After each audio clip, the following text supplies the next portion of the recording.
संसद का सत्र चल रहा है। देश के लाखों करोड़ों छात्र अपने भविष्य को लेकर उम्मीद लगाए बैठे हैं और इधर विपक्ष का राजनीतिक ड्रामा थमने का नाम नहीं ले रहा है। जिस नीट पेपर लीक के संवेदनशील मुद्दे पर देश की संसद में गंभीर चर्चा होनी चाहिए थी, कानून पर ठोस मंथन होना चाहिए था, उसी मुद्दे पर विपक्ष अपनी ओछी राजनीति करने से बाज नहीं आ रहा। एक तरफ जहां पेपर लीक की धांधली को खत्म करने के लिए सरकार कड़े से कड़े कानून बना रही है, शिक्षा मंत्री के इस्तीफे और सख्त कार्रवाई के बीच कड़े कदम उठाए जा रहे हैं, तो वहीं दूसरी तरफ विपक्ष सिर्फ और सिर्फ संसद की कार्यवाही को ठप करने की साजिश में जुटा है।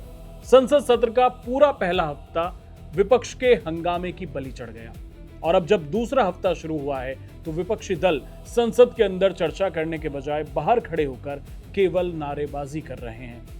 आखिर विपक्ष संसद में चर्चा करने से क्यों भाग रहा है? देश के टैक्स पेयर्स के करोड़ों रुपए और संसद के कीमती समय को इस तरह क्यों बर्बाद किया जा रहा है? इसका जवाब दिया है बीजेपी के सबसे मुखर सांसद निशिकांत दुबे ने।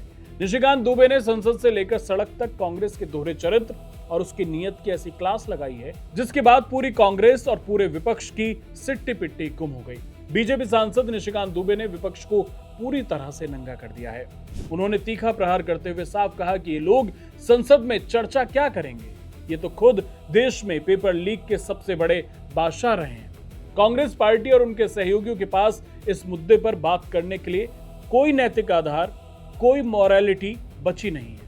यही वजह है कि जब भी सदन में नियम के तहत चर्चा की बात आती है तो कांग्रेस और पूरा विपक्ष मैदान छोड़कर भागने लगते हैं।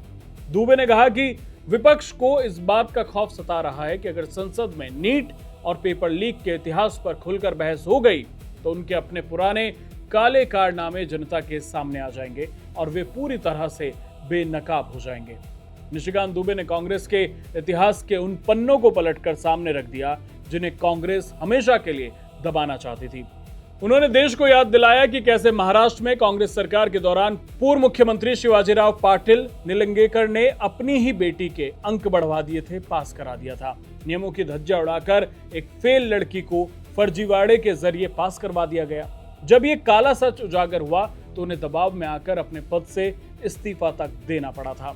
जो पार्टी सत्ता में रहते हुए मुख्यमंत्री के पद का इस्तेमाल करके अपने ही बच्चों के नंबर बढ़वाने, परीक्षाओं में पास कराने, धांधली करने का इतिहास रखती हो, वो आज देश के युवाओं के सामने नैतिकता की बात कर रही है। बीजेपी सांसद ने कहा कि जब ये खुद ही धांधली के उस्ताद हैं, खुद ही व्यवस्था को चोट पहुंचाने वाले हैं, तो इनके पास किस मुंह से इन चीजों पर बात करने की नैतिकता बची है। निशिकांत दुबे ने राहुल गांधी के उन गैर जिम्मेदाराना बयानों की भी बखिया उधेड़ी जिसमें उन्होंने पैलेट गन और बिहार में AK-47 जैसे शब्दों का इस्तेमाल करके देश में भ्रम और डर फैलाने की कोशिश की थी। राहुल गांधी के इन बयानों का मुंहतोड़ जवाब देते हुए निशिकांत दुबे ने जो कहा उसने विपक्षी खेमे में पूरी तरह से सन्नाटा पसार दिया है। निशिकांत दुबे ने कांग्रेस नेता पर निशाना साधते हुए कहा कि राहुल गांधी जिस तरह से पिछले 2 दशकों में कई बार लंबा समय विदेशों में बिताते आए हैं, उसका असर उन पर साफ दिखता है।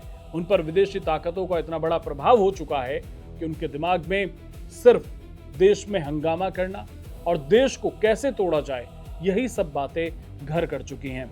दुबे का यह बयान कोई सामान्य राजनीतिक नहीं है, यह उस मानसिकता पर सीधा प्रहार है जो देश के लोकतांत्रिक ढांचे को मजबूत करने के बजाय हमेशा विदेशी सरजमी और भड़काऊ बयानों के सहारे राजनीति करते दिखते हैं। जब देश के सामने कोई बड़ा मुद्दा आता है तो एक जिम्मेदार विपक्ष का काम होता है कि वो संसद के पटल पर सरकार को सुझाव दे, नए कानूनों पर बहस करे, लेकिन इसके उलट विपक्ष चर्चा में हिस्सा लेने से भाग रहा है। संसद का पहला हफ्ता हंगामे में बर्बाद कर दिया गया और अब दूसरे हफ्ते में संसद के बाहर केवल बैनर पोस्टर लगाकर नारेबाजी की जा रही है।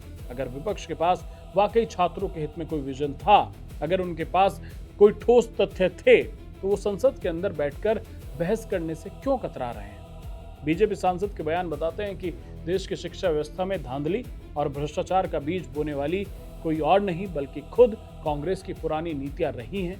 और जब निशिकांत दुबे ने सच का आईना उनके सामने रख दिया तो पूरी कांग्रेस तिलमिला उठी।